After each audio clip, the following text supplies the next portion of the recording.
Question आपके सामने है एक्सरसाइज 3.1 का क्वेश्चन नंबर 4। तो क्वेश्चन नंबर 4 का हम लोग सॉल्यूशन देखेंगे। तो इसका फर्स्ट पार्ट देखेंगे। क्वेश्चन कह रहा है कि which of the following pairs of linear equations are consistent and inconsistent, यानी कि यहाँ पे जो पेयर दिया गया है लीनियर इक्वेशन का, इसमें हमें पता करना है कि इसमें कौन सा लीनियर इक्वेशन कंसिस्टेंट है और कौन सा इनकंसिस्टेंट है। अगर कंसिस्टेंट है तो हमें बताना है और उसे क्या करना है, ऑब्टेन द सॉल्यूशन ग्राफिकली, यानी कि ग्राफ के मदद से हमें उसके सॉल्यूशन को ऑब्टेन करना है। तो चलिए इसका सॉल्यूशन देखते हैं कि किस तरह से हमें सॉल्व करना है। तो सबसे पहले हम लोग क्या करेंगे, तो इसको सिंपल फॉर्म में लिख लेंगे। ठीक है, तो इसका हम लोग सॉल्यूशन देखते हैं। तो सबसे पहले जो हमें इक्वेशन दिया गया, क्या दिया गया, x plus y is equal to 5। क्या दिया गया, x plus y is equal to 5 दिया गया। तो इसको हम लोग इस तरह से लिख लेंगे कि x प्लस वाई, ठीक है, और जो इक्वल के दूसरे तरफ 5 है, इसको एक तरफ लाएंगे तो -5 हो जाएगा और इज इक्वल टू 0। ये हमारा फर्स्ट इक्वेशन हो गया। इसी तरह दिया गया सेकेंड इक्वेशन कि 2x plus 2y is equal to 10 दिया गया, तो -10 इज इक्वल टू 0 कर लेंगे। ठीक है, अब यहाँ से हम लोग क्या करेंगे कि a1x लिखेंगे। ठीक है, यहाँ पे दिया गया कि a1x जो सिंपल फॉर्म होता है, जनरल फॉर्म की a1x, ठीक है, प्लस b1y प्लस C1, ठीक है, plus C1 is equal to 0। तो यहाँ से हम लोग देखेंगे कि A1 का वैल्यू क्या दिया गया। तो यहाँ से A1 का अगर हम वैल्यू देखें तो A1 का वैल्यू यहाँ पे क्या मिला है, आपको 1 दिख रहा होगा। ठीक है, क्या दिया रहा है, x के साथ कुछ नहीं, यानी कि 1 है। ठीक है, तो यहाँ पे A1 का वैल्यू 1 हो गया।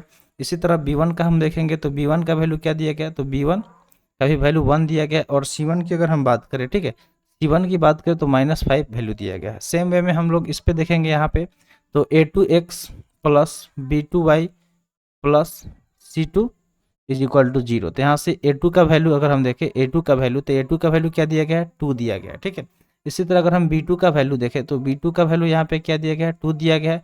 और C2 का अगर हम वैल्यू देखें तो C2 का वैल्यू हमें यहाँ पे क्या मिल रहा है, तो C2 की अगर हम बात करें तो C2 का वैल्यू -10 दिया गया है। तो ठीक है, तो यहाँ पे हम लोग क्या लिखेंगे, C2 इज इक्वल टू -10 लिख लेंगे। इतना करने के बाद हमें क्या करना है कि A1 बाई A2 चेक करना है। ठीक है, कि A1 अपॉन A2 क्या करना है, चेक करना है। तो A1 का वैल्यू यहाँ पे 1 दे रहा है और A2 का वैल्यू 2 दे रहा है। ठीक है, तो 1/2 लिख लेंगे। इसी तरह सेम वे में क्या करेंगे, B1 बाई B2, ठीक है, B1 बाई B2 चेक करेंगे तो B1 का वैल्यू 1 है और B2 का वैल्यू 2 है, तो ये भी 1/2 आ गया। सेम वे में C1 बाई C2 करेंगे तो C1 का वैल्यू -5 है और C2 का वैल्यू -10 है, तो इसको माइनस से माइनस कट कर देगा और 5 1 जा 5 और 5 2 जा 10, यानी कि ये भी कितना आ गया, 1/2 आ गया। तो यहाँ हम अगर देखेंगे ध्यान से तो A1 बाई A2 क्या है, 1/2, B1 बाई B2 क्या है, 1/2 और C1 बाई C2 भी क्या है, 1/2 है। यानी कि यहाँ पे सिंपल हम लोग देख पा रहे हैं कि ये A1 बाई A2 जो है वो इक्वल है किसके, B1 बाई B2 के।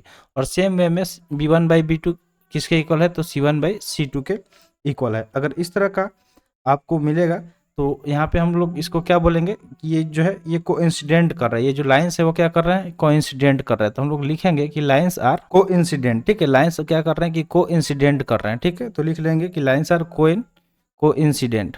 अगर लाइन कोइंसिडेंट कर रहा है तो वो कैसा हो जाएगा, कंसिस्टेंट हो जाएगा। तो लिख लेंगे, तो ये कंसिस्टेंट है और क्या कर रहा है कि ये कंसिस्टेंट है। ठीक है, एंड कंसिस्टेंट। तो इस तरह से हम लोग इसको लिख लेंगे। अब हम लोग आगे इसमें सॉल्व करते हैं। ठीक है, यहाँ पे क्योंकि हमें ग्राफिकली अगर ये कंसिस्टेंट अगर आएगा तो क्या करना है, हमें इसका सॉल्यूशन ग्राफिकली करना है। तो ग्राफ पे सॉल्यूशन करने के लिए हम लोग इक्वेशन लेंगे और उसका वैल्यू पुट करके निकालेंगे। जैसे पहला इक्वेशन हमें क्या मिला है, x plus y is equal to 5। तो यहाँ से हम लोग x और y का वैल्यू निकाल लेते हैं। तो x इस तरह से बॉक्स बना लेना है एक्स वाई वाला और मिनिमम 2 वैल्यू इस तरह से निकाल लेना है। ठीक है, मिनिमम 2 वैल्यू हमें यहाँ से फाइंड आउट कर लेना है। अगर हम x की बात करें तो x के जगह हम 0 रखेंगे, यहाँ से y का वैल्यू क्या आएगा, 5 मिलेगा। ठीक है, सेम में अगर y का वैल्यू 0 रखेंगे तो x का वैल्यू 5 आएगा।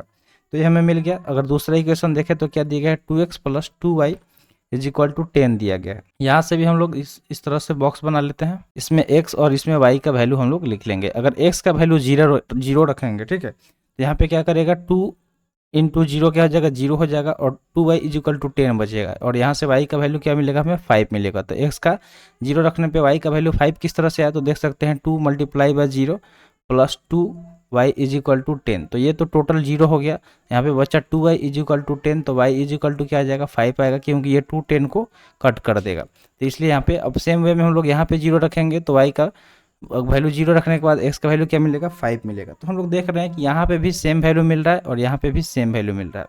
यानी कि इसका मतलब क्या हुआ कि ये लाइन एक दूसरे के ऊपर कोइंसिडेंट है, ठीक है, यानी कि कोइंसाइड कर रहा है। तो चलिए हम लोग आगे देखते हैं कि ग्राफ पे इसको कैसे करना है।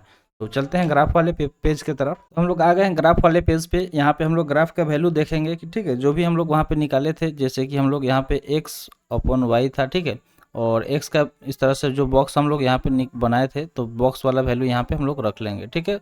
बॉक्स में हमने क्या निकाला था, x और y का वैल्यू। x का अगर 0 रखे थे तो y का 5 आया था, और y का 0 रखे थे तो x का 5 आया था। दोनों बॉक्स में सेम वैल्यू आया था, तो इसलिए हम लोग इतना ही करेंगे। बाकी आपको पता है कि ये जहाँ पे ओरिजिन पे क्या होता है, 0,0 होता है। इसके अलावा हम लोग यहाँ पे पॉइंट्स ले लेंगे 1 2 3 4 5, ठीक है। इस तरह से 5 पॉइंट्स ले लेंगे, और इधर भी हम लोग ले लेते हैं 1 2 3 4 5। तो इतना ही पॉइंट ले लेंगे, इतना से हमारा काम निकल जाएगा। तो इसको डिनोट कर लेंगे कि ये 1 हो जाएगा, ये 2 हो जाएगा, ये 3 हो जाएगा, ये 4 हो जाएगा, ये 5 हो जाएगा। सेम वे में ये 1, ये 2, ये 3, ये 4 और ये 5 हो जाएगा, ठीक है। यहाँ पे ये 2 है, ये 2 हो गया, ठीक है। अब हमें क्या करना है कि वैल्यू देखना है, तो x का 0, ठीक है। तो यहाँ पे आपको पता होना चाहिए कि इसमें x एक्सिस कौन है और y एक्सिस कौन है। तो ये वाला x एक्सिस होता है और ये x डैश होता है, ठीक है। ये y एक्सिस होता है और ये y डैश होता है। तो यहाँ पे पॉजिटिव वाला वैल्यू दाहिने तरफ लिखते हैं, नेगेटिव वाला बाएं तरफ यानी कि लेफ्ट तरफ, और ऊपर पॉजिटिव नीचे निगेटिव, ठीक है। तो यहाँ पे हम लोग देखेंगे कि x का वैल्यू 0, यहाँ पे 0 है x, और y कितना हमें देखना है, तो 5 देखना है, ठीक है। तो y में हम लोग 5 के पास जाएंगे। तो ये वाला जो पॉइंट हो गया 5, ठीक है, इसको हम लोग दूसरे कलर से कर लेते हैं। जैसे यहाँ पे ये वाला पॉइंट हो गया, ठीक है। तो ये क्या हो गया, 5 हो गया। और यहाँ पे अगर दूसरा पॉइंट देखें, ठीक है, y का वैल्यू 5 देखें, ठीक है, y का वैल्यू 5, तो ये y हो गया 5 और x का वैल्यू 0। तो ये वाला लाइन हो गया। अगर हम इसको मिलाएं, ठीक है, अगर हम इसको मिला दें, यहाँ पे रख के पॉइंट इस तरह से हम मिला दें, ठीक है, तो ये यहाँ पे कट कर रहा है, ठीक है, ये यहाँ पे क्या कर रहा है, कट कर रहा है। तो समझ में आ गया होगा कि इस तरह से हमें ग्राफिकली इसको सॉल्व करना था। तो अगर हम यहाँ पे देखें तो यहाँ पे हम लोग क्या लिख सकते हैं, तो यहाँ पे लिखेंगे कि जो ये लाइन है क्या कर रहा है, दोनों इक्वेशन, इस दूसरा भी जो वैल्यू था x बाई वाई का, x और y का, तो वो क्या था, तो वो भी सेम था, ठीक है, सेम था। यहाँ पे आप देख पा रहे होंगे क्या था, 0 था, 5 था, ठीक है, 0 था, नहीं यहाँ पे 5 था, ठीक है, यहाँ पे क्या था, 5 था, यहाँ पे 0 और यहाँ पे 5, तो सेम चीज़ था। तो इसी लाइन पे वो भी ड्रॉ करेंगे तो यहाँ पे ही आएगा। तो इसलिए हम लोग यहाँ पे लिखेंगे कि लाइंस आर कोइंसिडेंट, ठीक है। यहाँ पे जो लाइंस है वो क्या है, कोइंसिडेंट है। तो लिखेंगे कि lines are coincident, lines are coincident तो मल्टीपल सोल्यूशन एग्जिस्ट, ठीक है। तो लाइन कोइंसिडेंट है तो मल्टीपल सोल्यूशन क्या करेगा, एग्जिस्ट करेगा। तो उम्मीद करते हैं ये वाला समझ में आ गया होगा। तो चलिए चलते हैं सेकंड पार्ट की तरफ। इसी क्वेश्चन का सेकंड पार्ट में हमें क्या दिया गया है यहाँ पे, तो सेकंड पार्ट में दिया गया है सॉल्यूशन। चलिए इसका देख लेते हैं कि x minus y is equal to 8 और सेकंड है 3x minus 3y is equal to 16। तो सेम वे में हम लोग जिस तरह पहला पार्ट किए हैं इसी क्वेश्चन का उसी तरह करेंगे। हम लोग जनरल फॉर्म में इसे लिख लेते हैं x minus y minus 8 is equal to 0, ठीक है। और इसी तरह 3x minus 3y minus 16 is equal to 0, इस तरह लिख लेंगे। अब हमें यहाँ से वैल्यू लिख लेना है कि a1 का वैल्यू क्या दिया गया। तो a1 का वैल्यू हमें यहाँ पे दिख रहा होगा कि क्या है, 1 दिया गया है। a2 की बात करें तो a2 का वैल्यू -1 है, और यहाँ पे एक मिनट, a1 का वैल्यू 1 दिया गया है। b1 की अगर हम बात करें, ठीक है, तो b1 का वैल्यू -1 है, और c1 की अगर हम बात करें तो c1 का वैल्यू कितना है, -8 है। इसी तरह हम लोग इसमें चेक करेंगे, a2 का वैल्यू कितना दिया गया है, 3। अगर b2 की हम बात करें तो b2 का वैल्यू कितना दिया गया है, -3 दिया गया है, और c2 की बात करें तो -16 दिया गया है। अब हम यहाँ से चेक कर लेंगे, ठीक है, रेशियो की a1 अपॉन a2 क्या दिया गया है, तो 1/3 दिया गया, ठीक, क्या दिया गया, 1/3। इसी तरह b1/b2 का चलिए चेक कर लेते हैं। तो b1/b2 -1/-3 आया, ठीक है। यहाँ पे माइनस माइनस को कैंसिल कर देगा तो सिर्फ 1/3 आ जाएगा। इसी तरह c1/c2 का रेशियो चेक करेंगे, यहाँ पे -8/16 दिया गया, क्या है, -8/-16, माइनस से माइनस कैंसिल कर देगा, 8 1 जा 8, 8 2 जा 16, यानी कि यहाँ पे 1/2 आ गया। अब हम लोग यहाँ पे क्या देख पा रहे हैं कि a1/a2 ये इक्वल है किसके, b1/b2 के, ठीक है। यहाँ पे चेक कर पा रहे होंगे कि ये इसके इक्वल आ रहा है, लेकिन ये इक्वल नहीं है किसके, c1/c2 के। तो c1/c2 के इक्वल नहीं है। अगर ये इक्वल नहीं है तो यहाँ पे हमें क्या इशू आ रहा है, यहाँ पे हमें इशू ये आ रहा है कि ये क्या हो जाएगा, ये जो लाइन है वो क्या होगा, इसका नेचर क्या होगा, तो ये जो लाइन होंगे वो क्या हो जाएंगे, पैरेलल्स हो जाएंगे, ठीक है। अगर लाइन पैरेलल्स हो जाएंगे तो हम लोग यहाँ पे लिखेंगे कि लाइन्स आर पैरेलल, ठीक है। तो ये लाइन कैसा हो जाएगा, पैरेलल हो जाएगा। तो हम लोग लिख लेंगे इसमें कि लाइन्स आर पैरेलल। अगर लाइन्स पैरेलल हैं तो हम लोग क्या लिखेंगे, सो दे आर इनकंसिस्टेंट, ठीक है। तो इसलिए क्या हो जाएंगे, दे आर इनकंसिस्टेंट। तो अगर ये इनकंसिस्टेंट होगा तो इसका सोल्यूशन हमें नहीं करना है, सिर्फ कंसिस्टेंट होता तभी हमें ग्राफिकली सोल्यूशन करना था। तो उम्मीद करते हैं समझ में आ गया होगा। तो चलिए चलते हैं इसके अगले पार्ट में। तो क्वेश्चन नंबर 4 का थर्ड पार्ट देखते हैं। थर्ड पार्ट का सोल्यूशन कैसे करना है। तो हमें यहाँ पे जो इक्वेशन दिया गया है ऑलरेडी जनरल फॉर्म में दिया गया है। क्या दिया गया है 2x plus y minus 6 is equal to 0। Second क्या दिया गया 4x minus 2y minus 4 is equal to 0। तो यहाँ से हमें क्या करना है, वैल्यू लिख लेना है कि a1 का वैल्यू क्या दिया गया। तो a1 का वैल्यू 2 दिया गया है। अगर हम b1 की बात करें तो b1 का वैल्यू यहाँ पे क्या दिया गया है 1 दिया गया है, ठीक है, यहाँ पे देख रहे होंगे। और c1 की बात करें तो -6 दिया गया है। इसी तरह हम लोग इसमें चेक करेंगे a2 का वैल्यू 4 दिया गया है, b2 की अगर हम बात करें तो -2 दिया गया है और c2 का वैल्यू -4 दिया गया है। चलिए हम लोग रेशियो चेक कर लेते हैं कि a1/a2 क्या दिया गया। तो a1/a2 अगर देखें तो 2/4 आ गया है, ठीक है, यानी कि ये 1/2 के इक्वल आ जाएगा। इसी तरह b1/b2 का रेशियो चेक करते हैं। b1 का वैल्यू 1 है और जबकि b2 का वैल्यू -2 है। इसी तरह c1/c2 का वैल्यू देख लेते हैं। तो यहाँ पे -6 है और इसका वैल्यू -4 हो जाएगा। तो यहाँ पे माइनस माइनस एक दूसरे को कैंसिल कर देंगे तो ये 3/2 आ जाएगा, ठीक है, ये कट करके 2 3 जा 6, ठीक है, 2 3 जा 6 और 2 2 जा 4 यानी कि 3/2 आ जाएगा। अब हम रेशियो को चेक करें तो a1/a2 जो है वो नॉट इक्वल टू b1/b2 है और ये b1/b2 भी नॉट इक्वल टू c1/c2 है, यानी कि यहाँ पे कोई भी रेशियो इक्वल नहीं है। तो इस तरह के कंडीशन में लाइन किस तरह के हो जाते हैं, तो ये लाइन इंटरसेक्टिंग हो जाते हैं। तो इसलिए हम लोग लिखेंगे कि they are intersecting line, they are intersecting lines. अगर लाइन इंटरसेक्टिंग है तो ये इक्वेशन किस तरह का होगा, तो ये इक्वेशन हो जाएगा कंसिस्टेंट। तो लिख देंगे कि सो दे आर कंसिस्टेंट, ठीक है, दे आर कंसिस्टेंट। हम लोग यहाँ पे लिख देंगे दे आर कंसिस्टेंट। और कंसिस्टेंट अगर ये कंसिस्टेंट है तो इसका जो सॉल्यूशन है हमें ग्राफिकली देखना है। तो चलिए चलते हैं ग्राफ वाले पेज की तरफ। उससे पहले हम लोग क्या करेंगे कि इक्वेशन में वैल्यू पुट करके इसका अलग अलग वैल्यू ले लेंगे। जैसे पहला इक्वेशन क्या दिया गया है 2x plus y minus 6 is equal to 0, ठीक है। तो यहाँ से हम लोग क्या करेंगे इस तरह का बॉक्स बना लेंगे, ठीक है। बॉक्स में हम लोग क्या करेंगे x और y का वैल्यू फाइंड आउट कर लेंगे। तो यहाँ पे हमें x का वैल्यू पुट करके y का वैल्यू निकालना है और y का वैल्यू पुट करके x का वैल्यू निकालना है। तो इसमें x और y, ठीक है। अगर इस इक्वेशन में हम लोग पुट करेंगे x का वैल्यू 0, ठीक है, अगर x का वैल्यू 0 पुट करेंगे तो ये पूरा 0 हो जाएगा। तो y का वैल्यू हमें क्या मिलेगा 6 मिलेगा, ठीक है, y का वैल्यू क्या मिलेगा 6 मिलेगा। इसी तरह अगर हम y का वैल्यू अगर 0 रख दें, ठीक है, y का वैल्यू 0 रख दें तो x का वैल्यू हमें क्या मिलेगा 3 मिल जाएगा, ठीक है। कैसे मिलेगा, तो देखिए y का वैल्यू अगर हम 0 रखेंगे तो ये 0 हो जाएगा, 6 तो दूसरी तरफ चला जाएगा, तो यहाँ बचेगा 2x प्लस 0, ठीक है। यहाँ से सिर्फ x इज इक्वल टू क्या जाएगा 6/2 यानी कि 3 आ जाएगा। तो यहाँ से x का वैल्यू हमें 3 मिल गया। इसी तरह दूसरा इक्वेशन क्या दिया गया 4x minus 2y minus 4 is equal to 0। तो इसका हम लोग देखते हैं इसमें वैल्यू पुट करके कि क्या वैल्यू आ रहा है। तो यहाँ पे अगर हम इस तरह से बना लेंगे बॉक्स और यहाँ पे एक्स वाई का वैल्यू निकाल लेंगे, ठीक है।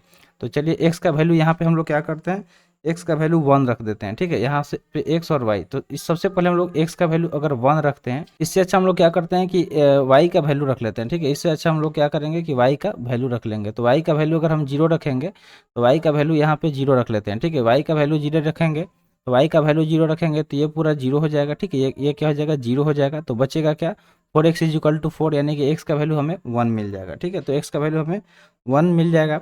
उसके बाद हमें क्या करना है, तो यहाँ पे हम लोग क्या करेंगे कि y का वैल्यू 0 रखे तो x का वैल्यू 1 आ गया। इसके आगे अगर फिर हम लोग वैल्यू रखेंगे तो चलिए वैल्यू रखते हैं इसमें और हम फाइंड आउट करते हैं क्या मिलता है। तो यहाँ पे हम लोग क्या करते हैं कि x का वैल्यू 0 रख देते हैं, ठीक है। x का वैल्यू 0 रख देंगे तो x का वैल्यू 0 रखेंगे तो हमें y का वैल्यू -2 आ जाएगा। क्या आएगा -2 आ जाएगा, ठीक है।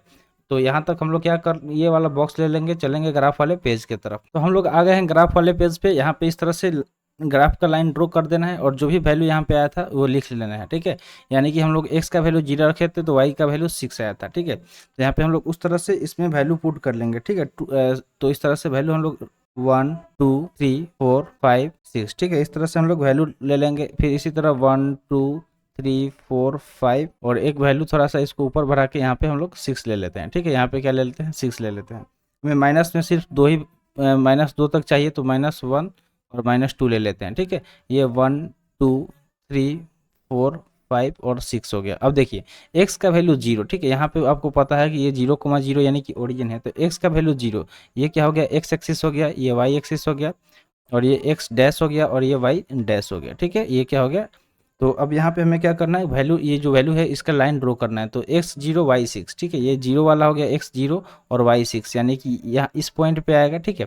इसको थोड़ा सा हम लोग नीचे करते हैं थोड़ा सा, तब अच्छे से दिखेगा, ठीक है, यहाँ तक आपको समझ में आ जाएगा, ठीक है। अब यहाँ से अच्छे से दिख रहा होगा।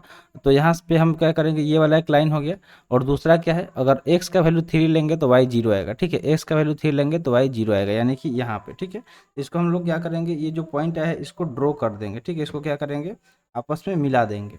आपस में मिलाने के लिए चलिए हम लोग क्या करते हैं, इसको इस तरह से मिला देते हैं, ठीक है। तो चलिए यहाँ से अगर मिलाएंगे 6 से, तो कहाँ पे हमें मिलाना है, 6 और ये 3 वाला पे, यहाँ पे हम लोग का पॉइंट आया है, तो इसको इस तरह से मिला देंगे, ठीक है।